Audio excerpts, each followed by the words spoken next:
उसके बाद कोई जेजेपी का नेता आता है, बीजेपी का नेता आता है, आए जाए, हमें उनकी तरफ देखने में भी इंटरेस्ट नहीं है, हमारे पास काम बहुत हैं। ये तो मजबूर कर रखा था सरकार ने। तो ये किसी को ये वहम है कि आंदोलन दिल्ली के मुख्यमंत्री आए आंदोलन से। दिल्ली के वो मीडिया का आंदोलन था, हमें बहुत लेट समझ में आया। मैं खुद उस आंदोलन में पार्टिसिपेट थी, लेकिन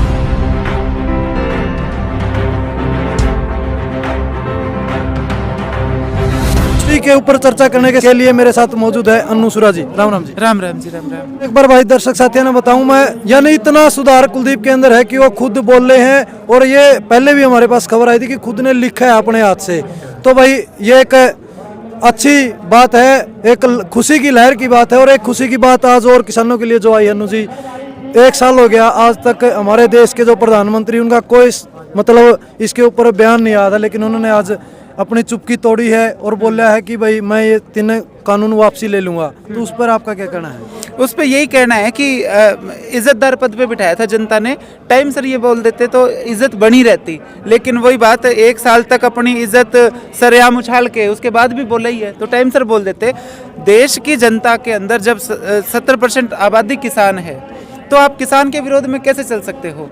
और किसान के विरोध में मतलब चल रहे हो आप उस देश में जिस देश में जय जवान जय किसान का नारा लगता है। तो ये बड़ी दुखद घटना थी जो पिछले 1 साल से हो रही थी, और जो आज प्रधानमंत्री ने बोला है ये तुरंत बोल देना चाहिए था, क्योंकि किसान नहीं तो देश नहीं, सीधी सी बात है।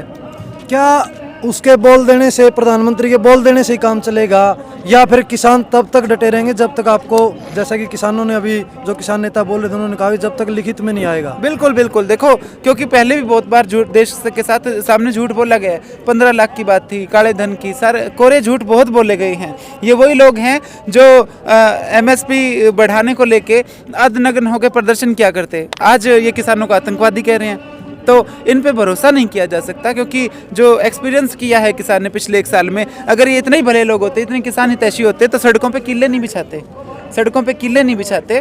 और जो किसान शहीद हुए हैं उनके बारे में जो इन अनाप शराब इनके नेताओं ने बोला है वो नहीं बोलते, तो इन पे भरोसा नहीं किया जा सकता। लेकिन देश के सामने आके टीवी पे बयान दिया है, तो ये उम्मीद करते हैं कि अगले जो शीत सत्र शुरू होगा उसके अंदर जो संवैधानिक तौर से कानून वापस लेने का प्रोसेस है उसको कंप्लीट किया जाएगा, और किसान की जो मांग थी वो पूरी करने की तरफ कदम बढ़ाए जाएंगे। अगर मैं बात करूं, जो जेजेपी के संस्थापक हैं अजय सिंह चौटाला ने एक बयान दिया था पिछले दिनों, आपने सुना भी होगा, जो देश के अंदर कानून बना दिया जाता है उसको रद्द नहीं किया जा सकता, ये कहीं नहीं लिखा गया है, उन्होंने ये बोला था। लेकिन आज वो कानून बने भी थे और रद्द भी होने की संभावना लगभग आ गई है, उनको क्या जवाब देना चाहोगे? उनको मैं ये कहूँगी कि ऐसे जनता का मनोरंजन करते रहें, और तो कुछ कर नहीं सकते, तो जनता का मनोरंजन ऐसे ही करते रहे। हम उनके वीडियोस कभी कभार फेसबुक वगैरह पे देख लेते हैं और बड़े हास्यास्पद लगते हैं, तो ऐसे ही जनता का मनोरंजन करते रहें, पिता भी और दोनों बेटे भी।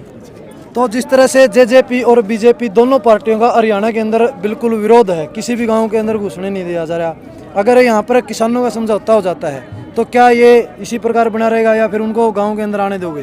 देखो, जनता के पास इतना टाइम नहीं है, कोई किसान है, कोई मजदूर है, कोई छात्र है, हम लोग बेले लोग नहीं हैं, ये तो सरकार ने मजबूर किया था। अगर कोई जेजेपी का नेता आता है, हमारी मांगे मान ली गई, उसके बाद कोई जेजेपी का नेता आता है, बीजेपी का नेता आता है, आए जाए, हमें उनकी तरफ देखने में भी इंटरेस्ट नहीं है, हमारे पास काम बहुत हैं। ये तो मजबूर कर रखा था सरकार ने, उनकी खुली छूट है, ये कानून वापस ले लो, MSP किसान को दे दो, उसके बाद ये गलियों में चाहे तुम सैर सपाटे करो, हमें कोई इंटरेस्ट नहीं है। ये लोगों ने तो एक रास्ता बना लिया था कि जो छुट भैये नेता हैं जिन्हें कोई नहीं जानता, वो जान करके आ रहे थे ताकि उनका विरोध हो और उनकी मशहूरी हो। तो हमारे पास इतना टाइम थोड़ी है कि हमारा काम बड़े बाद भी उनकी मशहूरी करेंगे, हमें कोई रुचि नहीं है। अब बाई इलेक्शन हुआ था, बाई इलेक्शन के अंदर बीजेपी दूसरे स्थान पर रही, आगे इलेक्शन होने हैं, हो सकता है ये बयान अगले इलेक्शन को मद्देनजर दिमाग में रखते हुए मतलब बोला गया हो, तो क्या इसका असर डाउन जाओगा या इसी प्रकार बना रहेगा जो आज विरोध है? देखो, मैं बताती हूँ आपको, अगर एक तो मैं ये स्पष्ट करना चाहती हूँ कि आंदोलन और राजनीति दोनों बिल्कुल अलग अलग चीज़ें हैं। कई बार जैसे जो लोग धरनों पे बैठते हैं उन पे एलिगेशन लगाए जाते हैं कि तो फलानी पार्टी से फलानी पार्टी से। मैं आपको क्लियर कट बता दूं कि जो टोलों पे हम बैठते हैं वही 200-150 लोग बैठे होते हैं। कोई भी नेता जिसको राजनीति में रुचि है वो इतना बेवकूफ़ नहीं होगा कि 150 वोट पकाने के लिए 1 साल बैठा रहेगा। जिनको राजनीति करनी है ना, वो तो लिस्टें बना के मुकान जा रहे हैं, सच्चाई है। आंदोलन और राजनीति बिल्कुल अलग चीज़ें होती है। अगर किसी को ये वहम है कि आंदोलन से वोट बना लेगा, वो वोट खत्म होते हैं यहाँ वोट बनते नहीं हैं। ये सच्चाई है। यहाँ तो वो लोग बैठे हैं जो वाकई जिनकी नीयत ये है कि किसानों के साथ गलत ना हो, चाहे वो किसी भी पार्टी के हैं। और मैं तो आपके माध्यम से ये भी संदेश देना चाहूँगी, हम लोग जनता के तौर पे बिखरे हुए हैं, तभी तो ये बार बार बन जाते हैं। हमारा आज के टाइम में ये फर्ज नहीं बनता कि मैं अपने चाचे ताऊओं को, भाइयों को ये कहूँ कि तू फलाने का है, तू फलाने का नहीं। ये देश के नागरिक हैं, चाहे पार्टियों से जुड़े हुए हैं तो भी इनका अधिकार है कि देश के अंदर लोग आंदोलन कर रहे हैं तो उसके अंदर पार्टिसिपेशन करें। इसमें क्या गलत है? विपक्ष की एकता नहीं है, तभी तो ये गुंडे राज कर रहे हैं। आपका क्या पक्ष है? क्या किसान आंदोलन से कोई चेहरा राजनीति में आना चाहिए? देखो, वो तो इंडिविजुअल चॉइस है। देश आज़ाद देश के अंदर हर किसी को, यहाँ जितने भी लोग खड़े हैं, सबको इलेक्शन लड़ने का अधिकार है। वो उनका निजी मामला है कि उन्हें आना है नहीं आना है। लेकिन मैं इतना बता देती हूँ कि अगर किसी को ये लगता है कि आंदोलन से आप वोट ले लोगे, वो नहीं होता। अब मैं आपको एग्जाम्पल देती हूँ मेधा पाटकर का। उन्होंने कितने आंदोलन किए। इलेक्शन में रिजल्ट आपने देखा होगा। एक सिक्किम, मेघालय से पता नहीं, सिक्किम, हाँ, शर्मिला थी। वो कितने सालों तक वो पानी के अंदर खड़ी रही महिला जन आंदोलन के लिए, और वोट कितने मिले? 50। तो ये किसी को ये बहम है कि आंदोलन दिल्ली के मुख्यमंत्री आए आंदोलन से?